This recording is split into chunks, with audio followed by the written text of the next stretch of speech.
Hello channel. நான் உங்க நெர்ட். இன்னைக்கு நாம பார்க்க போறது என்னன்னா, இன்வின்சிபிள் சீசன் 4ஓட ஃபர்ஸ்ட் எபிசோடோட பிரேக்டவுன் தான் பார்க்க போறோம். ஏற்கனவே சீசன் 3 வரைக்கும் பார்த்தவங்க என் கூட கன்டின்யூ பண்ணுங்க. இல்ல நான் பார்க்கல, நீங்க சொல்றீங்க அப்படின்ட்டு நினைச்சீங்கன்னா, கன்ஃபார்மா அது நடக்காது. நீங்க போயிட்டு 3 சீசனையும் பார்த்துட்டு மெதுவா இந்த இந்த பிரேக்டவுனுக்கு வாங்க. ஒரு பிரச்சனையும் இல்ல. ஏன்னா இன்வின்சிபிள் அவ்வளோ ஒரு ஒர்த்தான ஒரு animated web series. So let's start. எபிசோடோட ஸ்டார்ட்டிங்கில் பார்த்தீங்கன்னா, இன்வின்சிபிள் வந்து ஃபைட் பண்ணி ரொம்ப டயர்டாக இருக்கிற மாதிரி நீங்கள் பார்க்கலாம். அதே சமயத்தில் ஆலிவர்ஸ்க்கும் இதே வகையான ஒரு வேவ்லென்த் இருக்குது. Because they are fighting lot of enemies. Because guardians அங்கே கிடையாது இப்போதைக்கு. ஆனால் இந்த ஒரு நிகழ்வுக்கு அப்புறமா சீசல் மறுபடியும் கார்டியன்ஸை ரீஆர்கனைஸ் பண்ணுற மாதிரி ஒரு ஒரு சீன் நடக்குது. லைக்வைஸ் அண்ட் ரோபோட் மறுபடியும் அவனோட லீடர்ஷிப்பை கிளைம் பண்ணுறான் சீசல் கிட்ட. பட் சீசல் வந்து ரெஃப்யூஸ் பண்ணிவிட்டு, நீ வந்து கான்சிக்வன்சஸை ஃபேஸ் பண்ணி தான் ஆகணும் அப்படின்னு சொல்லிட்டாரு. Then invincible fight with a dinosaur which is by dinosaur வந்து நீங்கள் பார்த்தீங்கன்னா அது வந்து ஒரு ஹியூமனை கன்வெர்ட் ஆயிடுவான். பட் அந்த ஹியூமனை அவன் மன்னிச்சு விடாமல் அவனை கொல்லும் அப்படின்ற அந்த ஒரு நிலைக்கு தள்ளப்படுறான் நம்ம மார்க். ஆனால் அந்த சமயத்தில் கார்டன் வந்ததுனால கார்டன் கிட்ட அந்த டைனோசராக மாறக்கூடிய அந்த ஒரு ஹியூமனை கார்டன் சைடை ஒப்படைச்சிட்டு அவன் கிளம்பிடுறான். ஆஃப்டர் தட் ஈவோட பேரண்ட்ஸ் கூட ஒரு மீட்டிங் ஒன்று நடக்குது. அந்த அந்த ஒரு ஃபேமிலி கெட் டுகெதர் மீட்டிங்கில் நம்ம ஈவோட ஃபாதர் வந்து மார்க்கை வந்து நல்லா மார்க் பண்ணுறப்பல, உன்னால தான் பல பேர் இறந்தாங்க சிக்காகோவில், அதனால் எனக்கு வேலையும் போயிருக்கு, இதெல்லாம் உனக்கு ஞாபகம் இருக்கா அப்படின்ற மாதிரி ஒரு மாதிரி குத்தி காட்டுறாரு நம்ம ஈவோட ஃபாதர் மார்க்கிட்ட. அதே சமயத்தில் மார்க்கிட்ட தனியாக பேசும்போது, உன்னால தான் ஈவி 2 வாட்டி இறக்குற மாதிரி நேர்ந்தது. ஸோ இதை பற்றி கொஞ்சம் யோசிச்சுப்பாரு அப்படின்னு சொல்கிறாங்க. இதை வச்சு என்ன சொல்ல வராருன்னா, நீ அவளை விட்டு தள்ளி போகிறது தான் அவளுக்கு நல்லது அப்படின்ற மாதிரி ஈவோட ஃபாதர் வந்து மார்க்கிட்ட சொல்கிறாங்க. மார்க் இதை கொஞ்சம் யோசிக்கிறான். இதே சீனில் பார்த்தீங்கன்னா ஈவோட வீட்டில் ஈவும் அம்மாவும் கூட ஒரு சின்ன ஒரு இது நடக்குது, ஒரு சின்ன சண்டை மாதிரி. ஸோ தென் அதே இடத்துல ஈவோட பவர் வந்து லைட்டாக சம்திங் ஹேப்பன்ஸ், ஏதோ ஒரு சேஞ்ச் ஆகிற மாதிரி இருக்குது ஈவோட பவரில்.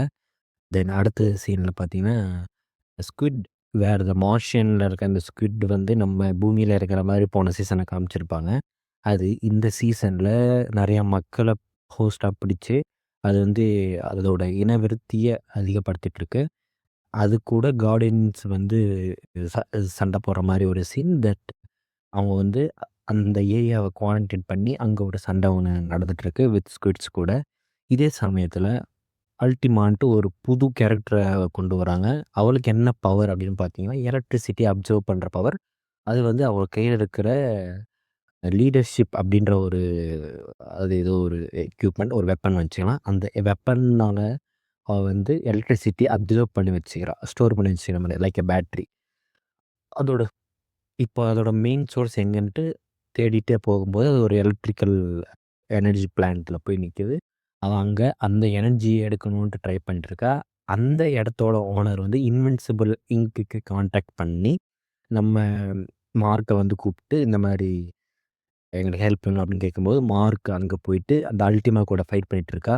அந்த சமயத்தில் ஈவும் மார்க் கூட போய் சண்டை போடுறதுனால அங்கே ஈவோட பவர் நடக்கிற சேஞ்சஸ் வந்து 2 பேருக்குமே அப்போ தான் தெரிய வருது. ரியலைஸ் பண்ணுறாங்க, சரி என்னோட பவரில் ஏதோ ஒன்று சேஞ்ச் ஆகுது அப்படின்ட்டு. இந்த இந்த 2 பேரோட ஃபைட்டில் நமக்கு தெரிய வருது என்னென்னா, அல்டிமாவோட பிளானட்லேயோ இல்லை அவங்களோட மக்களுக்கோ ஏதோ ஒரு நடக்குது. அதுக்கு எனர்ஜி தேவைப்படுதுன்னு நமக்கு தெரியுது. ஆனால் இது வந்து பொய்யா இருக்கலாம் அப்படின்ட்டு மார்க் நம்பி, இதை நம்பாமல் அவளை அடித்து நாக் அவுட் பண்ணலான்னு பார்க்குறாரு. பட் அவரால் முடியல. அவர் அந்த ஸ்வாட் எடுக்கும்போது ஃபுல் எலக்ட்ரிசிட்டி அவர் மேலே பாஸ் ஆகி அவர் நாக் ஆயிடுறாரு. அந்த சின்ன ஒரு டிஸ்ட்ராக்ஷனில் நம்ம வந்து ஒரு பஞ்சு கொடுத்து அல்டிமாவை நாக் அவுட் பண்ணிடுறாங்க. ஸோ இந்த சேம் டைம் டெப்போட ரிலேஷன்ஷிப் வந்து க்ரோ ஆகிட்டே இருக்குது. சில டைம் ஆம்னி மேனோட நினப்புகள் வந்தாலுமே இப்போது அவர் ஆம்னி மேனோட பெட்டு கிடையாது, இப்படி தான் சொல்ல வராங்க. ஸோ ஆட்டோட கேபினில் நம்ம ஆலிவரோட ட்ரெஸ்ஸை வந்து புதுப்பிக்கிறாங்க.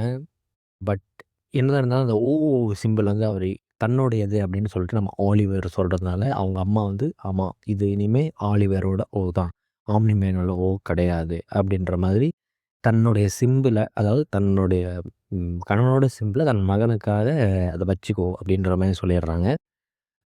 ஸ்குட் கூட நடக்கிற ஸ்குட்டுக்கும் கார்டியன்ஸ்க்கும் நடக்கிற சண்டை வந்து என்னதான் அவங்க முன்னேறிட்டே போனாலும், அந்த மெயின் ஹோஸ்ட்ட வந்து அவங்களால தடுக்க முடியல. ஸோ, அந்த மெயின் ஹோஸ்ட்ட தடுக்கிறதுக்காகவும், அந்த அவங்க குவாரன்டைன் பண்ணி வச்சிருக்க அந்த ஷீல்டு உடையாம இருக்கிறதுக்காகவும், சீசில் வந்து இன்வின்சிபிளோட ஹெல்ப் பண்ண ஆடுறாரு. ஸோ, இந்த டைம் நோ டிக்ஸ் அப்படின்னு சொல்லிட்டு அவரு டிரான்ஸ்பாண்டர் குடுக்குறாரு. நான் வந்து இத தடுக்க ஒத்துருக்கேன் சீசல் அப்படின்னு சொல்லிட்டு அந்த இடத்துக்கு போறாரு. போய் அங்க இருக்கிற ஸ்குட்ஸ நாக் அவுட் பண்ணாலுமே, கடைசியில அந்த ஹோஸ்ட் கையில கிடைச்சிடுறாரு. பட் அந்த டைம்ல அவங்களுக்கு அந்த மெஷின் வேணும்ல. அந்த மெஷின் கிடைக்கிறதுக்குள்ள அந்த ஷீல்டு வந்து இடிஞ்சு விழுந்துருமோ அப்படின்ற ஒரு எண்ணத்துல என்ன பண்ணிட்டாரு, ஐ அம் சாரி அப்படின்ட்டு அந்த ஹோஸ்ட் அந்த ஹியூமன் பீயிங் வித் த ஸ்குட்டையும் இவனும் சேர்த்து போட்டு தள்ளிடுறாரு. இதனால அவருக்கு மறுபடியும் ஒரு ஒரு டிப்ரஷனுக்குள்ள போறாருன்னு நினைக்கிறேன் அடுத்த சீசன்ல. என்ன நடக்குதுன்னு பார்ப்போம். அண்டு இதுதான் எபிசோட் முடிஞ்சது. கடைசியில என்னன்னு பார்த்தீங்கன்னா, நம்ம சீசன் வந்து புடிச்சு வச்சுப்பார்ல போன சீசன்ல கான்கொஸ்ட்ட. இந்த சீசன்ல தலைவன் தப்பிச்சு போயிட்டான். மறுபடியும் வருவான். ஸோ அதுவரைக்கும் காத்திருப்போம்.